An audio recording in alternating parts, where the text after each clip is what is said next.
ya, sehingga itu setiap anggota dewan sesuai dapilnya pasti aspirasinya berbeda-beda. Tetapi yang penting kan bagaimana mereka hidup di Banten ini menjadi nyaman, itu arus ekonominya menjadi bergeliat, sehingga kebutuhan masyarakat Banten bisa direalisasikan melalui program-program APBD. Jadi jangan sampai program APBD ini hanya timpang di daerah barat atau di daerah timur, di daerah utara saja, tapi harus menyeluruh kita. Kan orang yang bayar pajak kan semuanya. Banten 4, Dapil Banten 4. Dapil Banten 4 itu meliputi Kabupaten Tangerang A. Itu 14 kecamatan. Mulai dari Tiga Raksa, Jambe, Cisoka, Solear, Belaraja, Jayanti, Kresek, Sukamulya, Gunung Kaler, Kronjo, Mau, Sukadiri, Kemeri. Wih, banyak juga. Ada 14 kecamatan dapil saya.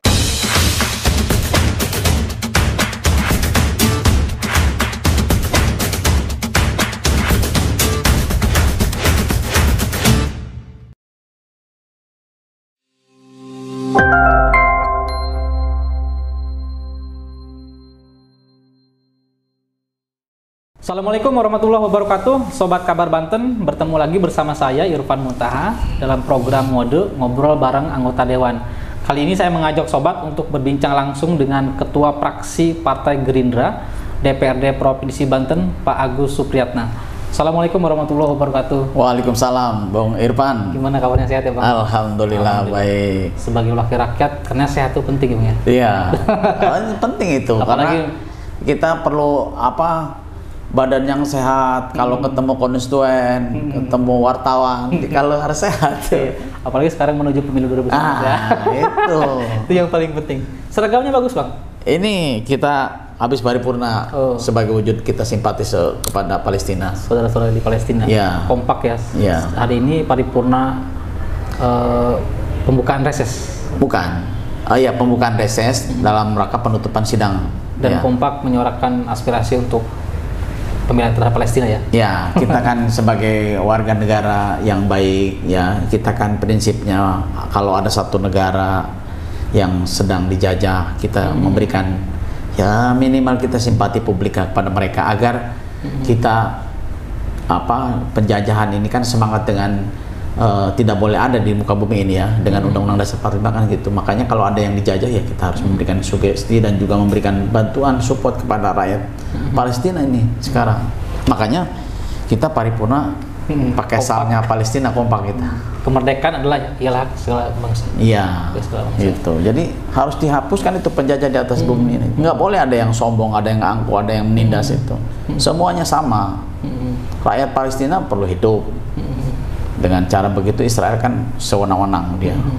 Bang, sebagai anggota DPRD, selain tadi di ruangan kompak pakai kostum pembelaan terhadap Palestina ya, sebagai anggota DPRD Banten, gimana melihatnya, apa yang perlu dilakukan oleh Pemprov Banten ini Bang? Ya, saya kira pertama tadi siang ya, bantuan kemanusiaan ke Palestina itu sudah sampai Mesir. Saya tadi lihat di media ya. Artinya apa? Rakyat Indonesia melalui pemerintah RI sudah memberikan bantuan. Nah, saya kira kita sebagai warga Banten, sebagai anggota dewan, kita melalui pemerintah Provinsi Banten harus juga memberikan bantuan kepada rakyat Palestina. Apa sebetulnya kebutuhan-kebutuhan di sana gitu. Biar kita juga memberikan simpati publik, tidak hanya seremonial saja, tapi konkret gitu. Memberikan bantuan agar rakyat Palestina mengurangi bebannya yang sedang dijajah oleh Israel itu.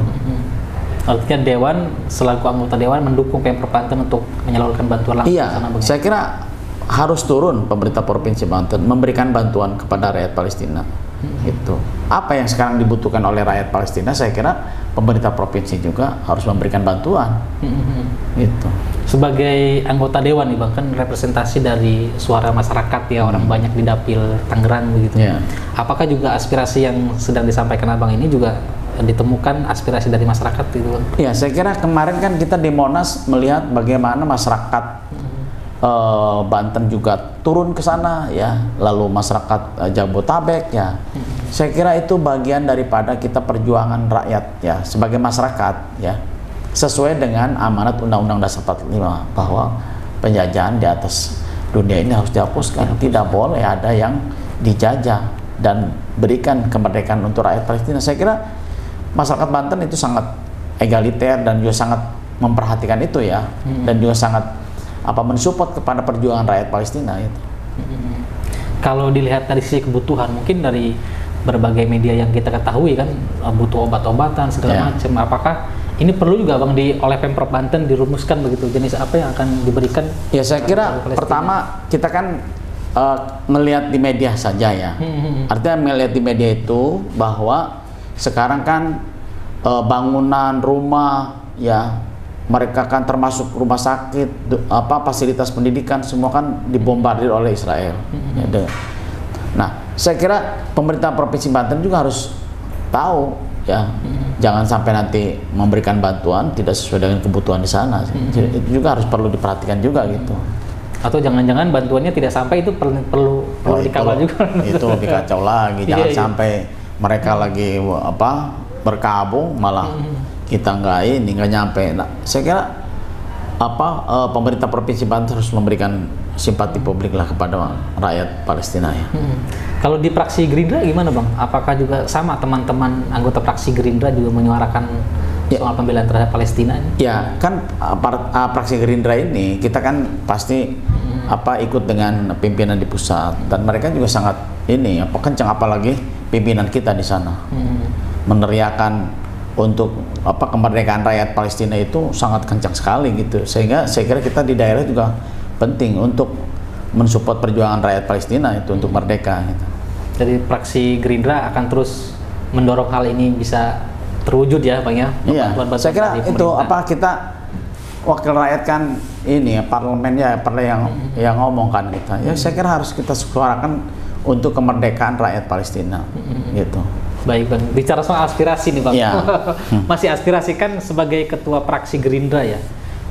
Di luar konteks soal Palestina, kita pasti Abang juga menemukan banyak aspirasi atau usulan dari masyarakat. Apakah itu usulan atau aspirasi itu selalu dikoordinasikan di teman-teman di fraksi Gerindra Bang? Ya jadi gini mekanismenya kan, umpamanya kita kan punya mekanisme yang formalnya itu umpamanya seperti reses. Nah, reses ini kan bagian daripada kita turun kepada dapil kita ya, apa yang masyarakat kita yang inginkan. Lalu kemudian setelah reses, lalu kita sampaikan melalui paripurna. Artinya kita fraksi Gerindra ya, melalui anggotanya masing-masing yang di komisinya masing-masing, mereka harus punya komitmen untuk memperjuangkan aspirasi yang sesuai dengan mitranya. Bagaimana saya di Komisi 4, bagaimana saya memperjuangkan aspirasi yang memang itu mitra kita. Lalu juga sebagai ketua fraksi, saya mengakomodasi dan juga mengkonsolidasikan yang setiap anggota sampaikan melalui paripurna, sehingga aspirasi yang dari masyarakat sampaikan itu menjadi pokok-pokok pikiran anggota DPRD. Karena itu kan diatur dalam undang-undang ya, bahwa setiap anggota DPRD itu punya hak untuk menyampaikan aspirasinya melalui paripurna itu. Gitu. Saya kira setiap anggota dewan kan besok mulai umpamanya reses nih. Nah, itu pasti kita memperjuangkan apa yang kita inginkan yang masyarakat sampaikan gitu.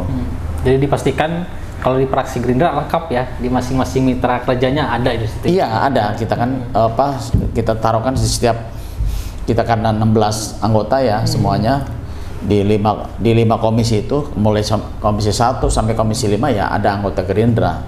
Yang itu pasti mereka menyampaikan aspirasi dari masyarakat sesuai dengan mitra kerjanya. Jadi disitulah untungnya punya wakil rakyat dari Gerindra ya. Ya. Lengkap dari berbagai mitra kerjanya. Iya. Bang, mungkin hampir 5 tahun ya menjadi anggota. Ya, udah 4 tahun. 4 tahun lebih kita. Provinsi Banten. Apa enaknya menjadi anggota dewan, Bang? Ya, saya sih menurut saya kalau ditanya apa bedanya dulu sebagai ketua KPU Banten sekarang anggotanya sama aja kita. Sama aja. Satu sisi dulu ketua KPU menjadi penyelenggara pemilu, sekarang sebagai anggota DPRD yang punya fungsi 3, fungsi legislasi ya, menyusun peraturan daerah, yang kedua fungsi budgeting, menyusun anggaran beserta pemerintah daerah, yang ketiga fungsi pengawasan. Dengan 3 fungsi itu saya kira dulu umpamanya saya nggak bisa keinginan masyarakat kepada saya umpamanya nggak bisa diperjuangkan melalui formal. Ya sekarang kan melalui formal, ada saluran-salurannya, itu ada aspirasi dari masyarakat. Umpamanya di situ ada yang dulu ya, saya waktu di Komisi 5 umpamanya ada masyarakat dapil saya, mereka dipecat. Lalu kemudian mereka menyampaikan aspirasinya kepada saya, lalu dimediasi, ya, karena dia nggak dikasih pesangon, akhirnya kita mediasi panggil, ada disnaker, ada karyawan yang dipecat, ada perusahaannya, kita pertemukan dan alhamdulillah ketemu win-win solution. Itu bagian daripada kan menyampaikan dan memperjuangkan aspirasi masyarakat. Ada juga yang ingin ada sekolah di situ, dibangun sekolah umpamanya, ya, walaupun memang nggak menjadi anggota dewan juga bisa. Tapi kan dengan menjadi anggota DPRD langsung kita menyampaikan pokok-pokok pikiran kita kepada eksekutif, sehingga itu menjadi bagian daripada aspirasi masyarakat yang kita perjuangkan gitu. Dan semua aspirasi sudah bisa abang sampaikan terhadap provinsi Banten. Masyarakat kan taunya anggota dewan serba bisa. Ini penting dijelaskan nih Bang. Iya, kita jelaskan. Kalau yang mitra di Komisi 1 ya kita sampaikan ke teman-teman anggota fraksi yang di Komisi 1 yang umpamanya kesehatan yang berkaitan dengan pendidikan, itu kita sampaikan kepada teman-teman kita yang Gerindra yang ada di Komisi 5 gitu, karena itu mitranya. Nah, dengan demikian kita bisa mengkonsolidasikan aspirasi yang setiap anggota fraksi Gerindra menjadi perjuangan kita untuk disampaikan kepada eksekutif dan diperjuangkan gitu. Dan selama ini apa tanggapan eksekutif Bang terhadap aspirasi yang disampaikan? Ya memang fraksi Gerindra lah.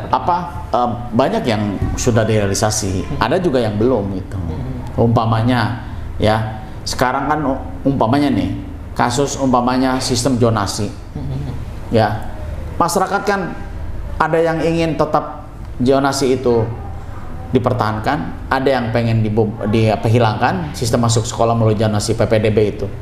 Tapi kan kita sebagai anggota DPRD perlu menyampaikan kepada eksekutif, karena ini kewenangannya ada di pemerintah pusat, regulasinya umpamanya Permendikbud ya mengatur itu sistem PPDB. Ya saya kira kita perlu mengevaluasi juga umpamanya apa plus minusnya dengan sistem zonasi.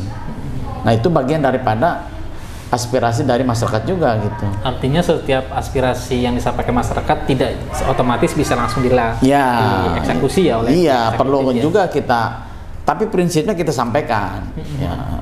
Lalu kemudian dievaluasi, lalu kemudian menjadi penyelesaian gitu, sehingga menjadi tersalurkan aspirasi masyarakatnya gitu.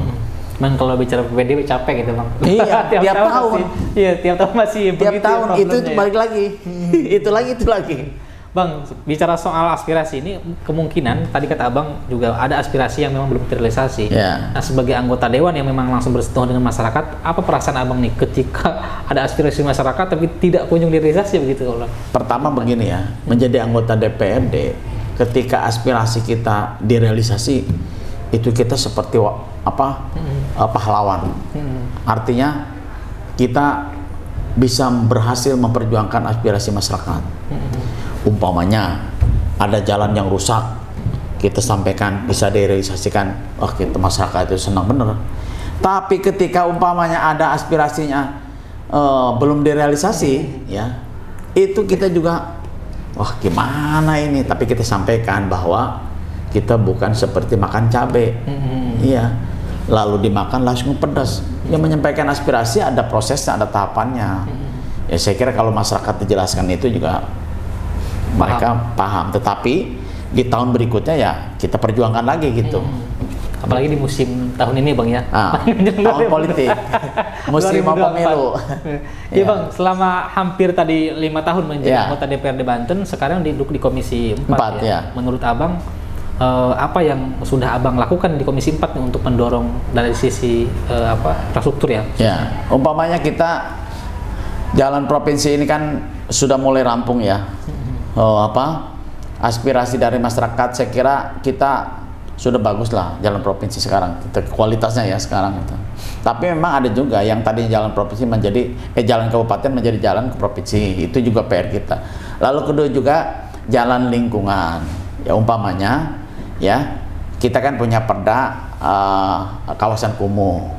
Nah, itu kan bagian dari perjuangan kita agar pemerintah provinsi bisa intervensi kepada wilayah-wilayah kumuh yang itu belum selesai oleh kabupaten kota, yang tidak diselesaikan oleh kabupaten kota, umpamanya jalan lingkungan, solokan air, judit, ya, lalu balai warga, ya, itu, ya, di masyarakat itu kan nggak tahu itu apakah kewenangan mana.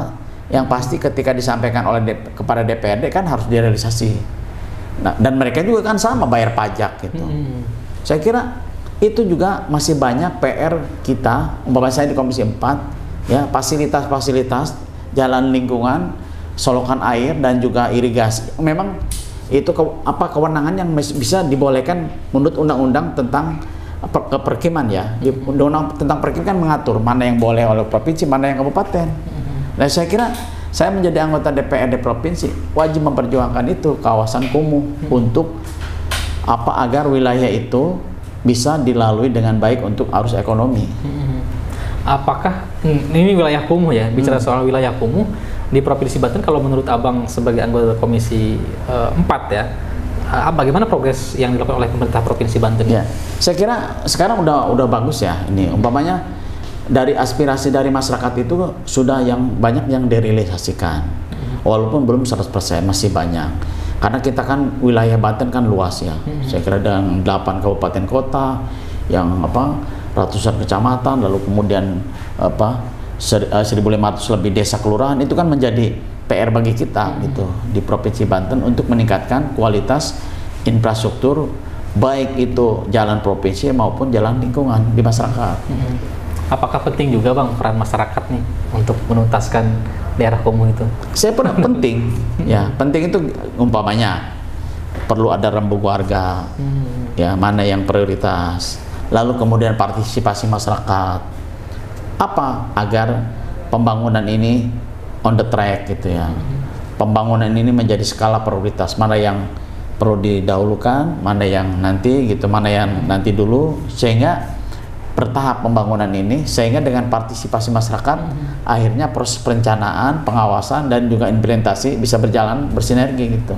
Penting itu peran masyarakat tuh. Di antara daerah kumuh di 8 kabupaten kota, Bang, ya, yang sekiranya sekarang masih butuh perhatian Pemprov Banten, di daerah mana itu, Bang?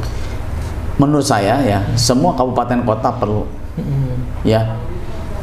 Kalau di daerah Tangsel umpamanya pasti beda kebutuhannya. Ya. Di daerah Pandeglang, di daerah Kabupaten Tangerang pasti beda, ya, sehingga itu setiap anggota dewan sesuai dapilnya pasti aspirasinya berbeda-beda. Tetapi yang penting kan bagaimana mereka hidup di Banten ini menjadi nyaman, itu arus ekonominya menjadi bergeriat, sehingga kebutuhan masyarakat Banten bisa direalisasikan melalui program-program APBD. Jadi jangan sampai program APBD ini hanya timpang di daerah barat atau di daerah timur, di daerah utara saja, tapi harus menyeluruh kita. Kan orang yang bayar pajak kan semuanya, enggak hanya orang wilayah barat atau timur saya, semuanya masyarakat Banten. Saya kira saya umpamanya di dapil saya di Kabupaten Tangerang, tentunya saya memikirkan dapil saya. Teman-teman yang lain yang di dapil Pandeglang, Lebak pasti memikirkan dapilnya. Karena itu penting untuk memperjuangkan aspirasi masyarakat gitu. Iya. Tadi bagus tuh, menarik maksud saya, sebagai anggota dewan meskipun dapil Kabupaten Tangerang, Bang, ya, tapi kemudian setelah menjadi anggota dewan menjadi milik masyarakat Banten. Betul, ya. Umpamanya gini, kayak kemarin kasus yang ada di Lebak yang banjir itu waktu itu, ya.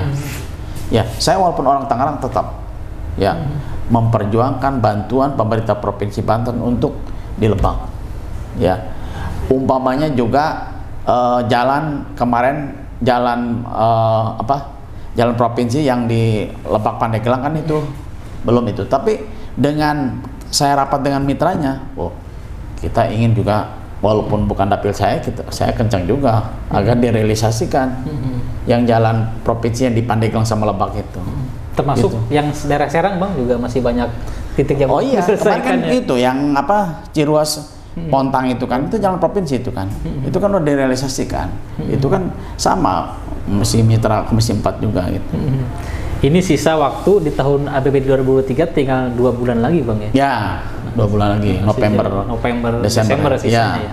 Nah, sejauh ini kalau anggota di Komisi 4, apakah ada mitra kerja yang sekiranya pekerjanya masih harus dikebut gitu Bang? Menurut saya sih sekarang ini lagi masih jalan ya. Maksudnya ini kan udah mulai perubahan ya. Artinya program-program di 2023 ya optimis bisa direalisasikan gitu. Program-program yang baik itu murni maupun di perubahan gitu.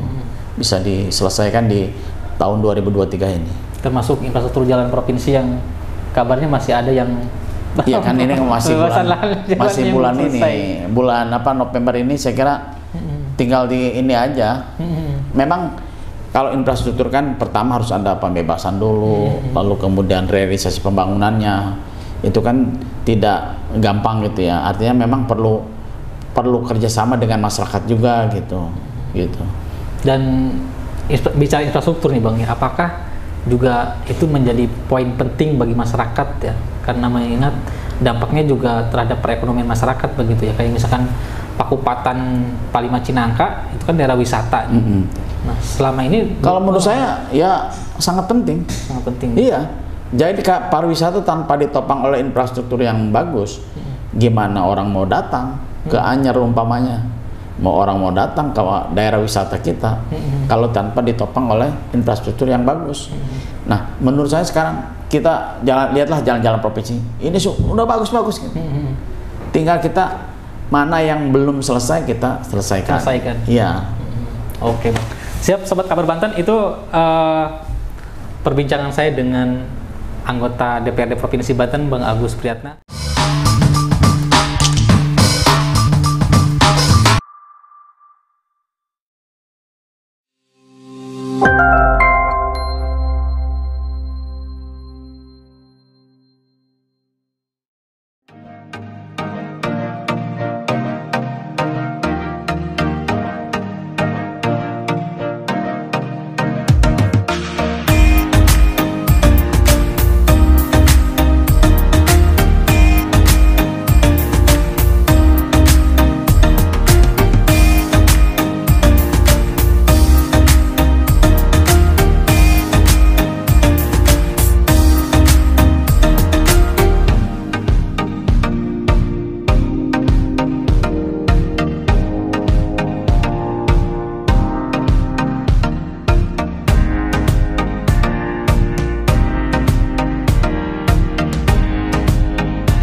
Tapi yang lebih penting Bang, sebagai anggota DPRD kan punya daerah pemilihan ya? Ya. Dapil Kabupaten Tangerang. Saya kebetulan di 2024 ini sekarang namanya Banten 4, Dapil Banten 4.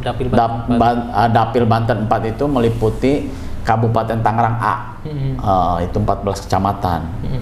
Mulai dari Tiga Raksa, Jambe, Cisoka, Solear, Belaraja, Jayanti, Kresek, Sukamulya, Gunung Kaler, Kronjo, Mau, Sukadiri, Kemeri. Wih, banyak juga. Ada 14 kecamatan dapil saya. Oke. Jadi artinya saya sekarang ya karena sudah mulai menjelang pemilu ya tentunya harus banyak melakukan konsolidasi ya dengan konstituen saya tentunya ya.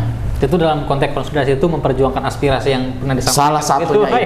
Salah satunya ya. Walaupun nggak pemilu saya kan turun dan juga memperjuangkan, apalagi sekarang gitu. Sampai saat ini masih ada Bang, ada tagihan aspirasi? Ada. Dulu pernah saya menyampaikan kok belum? Ada. Ada. Namanya kan kita masyarakat kan heterogen ya, banyak multi keinginannya, kebutuhannya. Ada yang sudah direalisasikan, ada yang belum. Ya tapi bagi anggota DPRD saya tetap konsisten untuk memperjuangkan aspirasi masyarakat. Apapun itu keinginannya, apakah itu kewenangannya kabupaten, kita akan konsolidasikan, koordinasikan ke kabupaten. Umpamanya kalau kewenangan kabupaten atau kewenangannya ada di RI, di pusat akan kami koordinasikan. Karena di Gerindra itu kan ada anggota DPR RI, ada DPRD kabupaten, sehingga itu bisa bagian dari perjuangan melalui komunikasi dan konsolidasi. Bicara dapil nih Bang, satu lagi nih Bang. Mungkin karena kan sudah sering ke dapil ya. Kiranya yang satu saja yang paling pokok yang perlu dilakukan oleh Pemprov Banten, karena ini kan mendekati pembahasan APBD 2024 nih. Apa yang kiranya masalah pokok di sana yang perlu diselesaikan oleh Pemprov Banten? Ya, kalau saya umpamanya masih banyak ya sarana lingkungan di masyarakat yang masih kumuh, yang masih butuh intervensi pemerintah provinsi. Jalan lingkungan, PSU, ada juga solokan air. Ada juga irigasi, ada juga pembangunan sekolah SMA, SMK yang memang itu kewenangan provinsi, yang agar ini lebih fasilitasnya lebih nyaman lagi. Lalu juga sekolah-sekolah swasta, ya jangan sampai dengan program sekolah gratis dengan sistem zonasi sekolah swasta bangkrut. Kenapa? Karena nggak kebagian murid. Jangan sampai menimbulkan masalah baru. Artinya apa? Pemerintah Provinsi Banten harus adil memberikan fasilitas bukan hanya kepada sekolah negeri, juga kepada sekolah swasta. Maksudnya yang kewenangan provinsi ya, SMA sama SMK gitu. Agar merata begitu ya? Ya, termasuk dunia pesantren. Kita kan sudah punya perda pesantren nih, ya, punya perda pesantren, tapi kita belum punya pergubnya, peraturan gubernur derepasi atau penjabaran dari perda itu. Menurut saya, umpamanya di Banten ini kan terkenal dengan prinsip pesantren ya, kota santri. Harusnya pemerintah Banten ini juga memberikan program-program untuk kebutuhan sekolah dan pesantren. Gitu. Karena kan tadi Banten daerah santri ya. Iya. Tapi keuntungan perda tadi apa Pak buat pondok pesantren? Itu ya agar program-program kemitraan, umpamanya di pesantren itu butuh dengan Dinkes bisa ada, butuh dengan jalan ke pesantren bisa melalui Perkim, bisa melalui PU, lalu kemudian sekolahnya, gedungnya bisa melalui Dinas Pendidikan. Artinya dengan perda itu semua stakeholder itu bisa membantu kepada pesantren. Semangatnya ya. Karena kan di situ semangatnya agar pemerintah daerah hadir kepada pesantren. Karena kita kan banyak pesantren gitu. Ini kan apalagi pesantren-pesantren Salafi kita ingin maju, dibantu oleh pemerintah gitu. Dan kebetulan saya waktu itu ketua pansusnya ya. Makanya saya semangat karena saya background saya juga pesantren. Makanya saya semangat jadi ketua pansusnya. Nah, tapi kita ini ingin agar pemerintah Provinsi Banten hadir kepada pesantren, baik itu bantuannya fisik maupun bantuan SDM-nya.